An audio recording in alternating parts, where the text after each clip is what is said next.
Hi, my name is Laura, and the future that I envision for the LGBTQ plus community is one rooted in healthcare.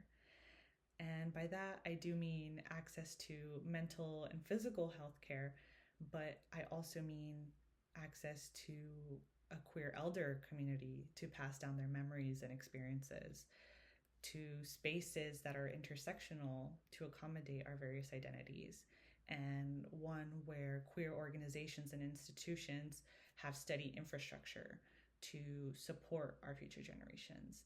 I imagine a world where a queer kid in a small town already has a family that knows how to be educated on having a queer family member, a world where that kid can easily access healthcare or have access to spaces that allow them to learn about the queer community and find out about themselves in a safe space. I come from a health policy background with the state of California. I worked with the California Department of Healthcare Services and the California Department of Social Services, which shapes how I see these access gaps. In my capacity in those state departments, I would see how our populations that we serve, which serving as the safety net for low-income Californians, were very diverse racially, across languages, sexual orientation, and gender as well. And oftentimes, our folks were coming in by themselves, having to navigate these very complicated systems, sometimes with the help of a queer organization who was on the front line of helping people get access to the things that they were entitled to the assistance that they were entitled to. And that is why I'm in law school. These are programs that I want to build, I want to protect, to make sure that our community has access to legal protection, and that things like that support gender identity are not up for a vote every election cycle.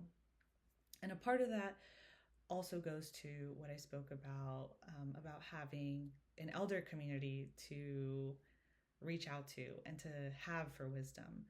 I had an uncle named Ismael who passed away from AIDS when I was very young, and I don't remember him, but he lives on through the memory of everyone in my family who had the most amazing things, who still has the most amazing things to say about him. And I want a world where he had access to healthcare, where the world cared to research such a disease and to put funds towards things that affect our communities. And so that is why I want to be in that health space. Another thing that is very important to, especially mental health, is being able to share our intersectional identities in queer spaces.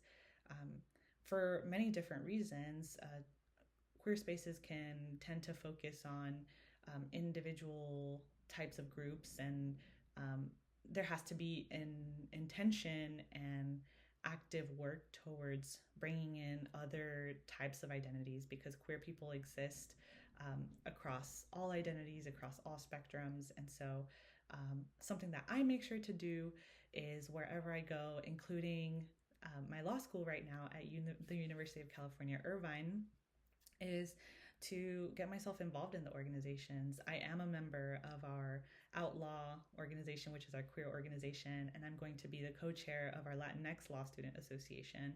And I'm already building towards having events that cross-pollinate our organizations, because we have strength in numbers when we have when we value that intersection. And all of those relationships ultimately build a steady infrastructure that supports our community and makes sure that we have longevity, that we're not always fighting for funds, that we're not always fighting for a space for our existence. I'm fighting for a world where that is where our existence is normal and celebrated, and right here in California, where we live in a very privileged state, and all of that work goes elsewhere, and that is where I plan to be. Thank you.